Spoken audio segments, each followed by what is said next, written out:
আসসালামু আলাইকুম, hello everyone, সবাইকে ওয়েলকাম জানাচ্ছি সাদিয়াস কিচেনের আরও একটি রেসিপি দেখার জন্য। আজকে একসাথে দুই ধরনের মাছের বড়া আপনাদের সাথে শেয়ার করব। বড়া বানানোর জন্য মাছ নিয়েছি দুই ধরনের, একটি হচ্ছে সুরমা মাছ আর পোয়া মাছ।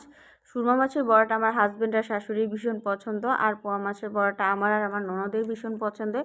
তো দুই ধরনের বড়াই আজকে আমার শাশুড়িমা বানিয়েছিল, আপনাদের সাথে শেয়ার করছি। প্রথমে সুরমা মাছের বড়াটার জন্য যে মাছটা নিয়েছে, এটাকে খুব ভালোভাবে ধুয়ে পরিষ্কার করে নিয়েছে। এখন স্বাদ মতো লবণ, একটু মরিচ আর সামান্য হলুদের গুঁড়ো দিয়ে মাছটা মাখিয়ে নেবে। আর এদিকে নিয়েছি আমি পেঁয়াজ থেতো করা, রসুনও থেতো করা, আর ধনিয়া পাতাটা কুচি করা আছে। তো এরপর দিয়ে দিল হলুদ আর ধনিয়া, এই সব কিছু দিয়ে দেখলাম মাকে খুব ভালোভাবে মাখিয়ে নিচ্ছে।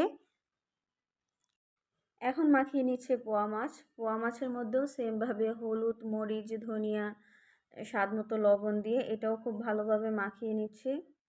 আর এই মাছটাকে আমরা পোয়া মাছ বলে থাকি, তবে আপনাদের যদি অন্য কোনো নাম জানা থাকে তাহলে অবশ্যই আমাকে কমেন্ট বক্সে জানাবেন।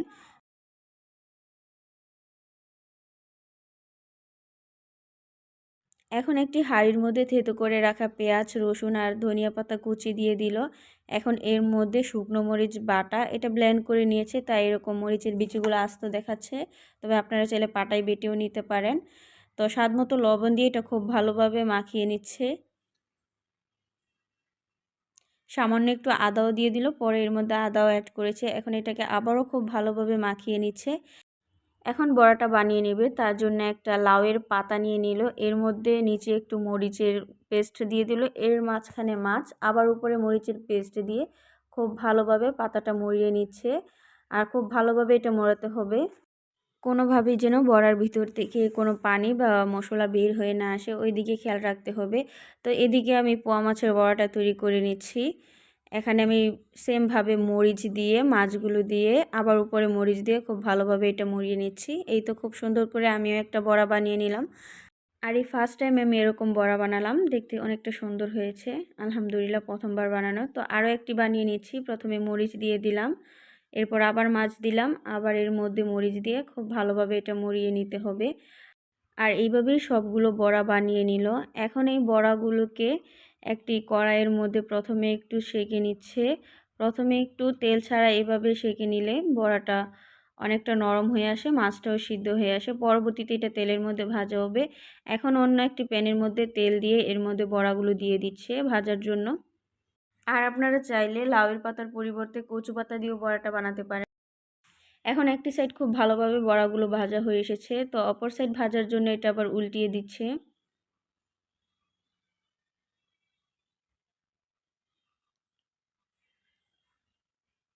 আর এভাবেই ভাজতে ভাজতে সব বড়াগুলো খুব ভালোভাবে ভাজা হয়ে এসেছে। এখন এই বড়াগুলো নামিয়ে নিচ্ছে। আর আমার আজকের রেসিপিটি যারা ফেসবুক থেকে দেখছেন তারা অবশ্যই ফেসবুক পেজে একটি ফলো, আর ইউটিউব চ্যানেল থেকে যারা দেখছেন তারা অবশ্যই ইউটিউব চ্যানেলটি সাবস্ক্রাইব করে রাখবেন পরবর্তী ভিডিওর নোটিফিকেশন সবার আগে পেতে। আর অবশ্যই লাইক, কমেন্ট, শেয়ার করতে ভুলবেন না। এই বড়াগুলো নামানো হয়ে আসলে এর মধ্যে আরও কিছু বড়া ভেজে নিচ্ছে। আর আমি কিছু বড়া সার্ভ করে নিয়েছি ভিডিওর জন্য, আর একটা এয়ারটায়ার বক্সে কিছু বড়া নিয়েছি, এগুলো আমি ফ্রিজে রেখে দেব। পরবর্তীতে এই বড়াটা একটু ভেজে নিলেই খাওয়ানো যাবে। তো সবাই সুস্থ থাকবেন, ভালো থাকবেন, আবারও চলে আসবো নতুন কোনো রেসিপি নিয়ে। আল্লাহ হাফিজ।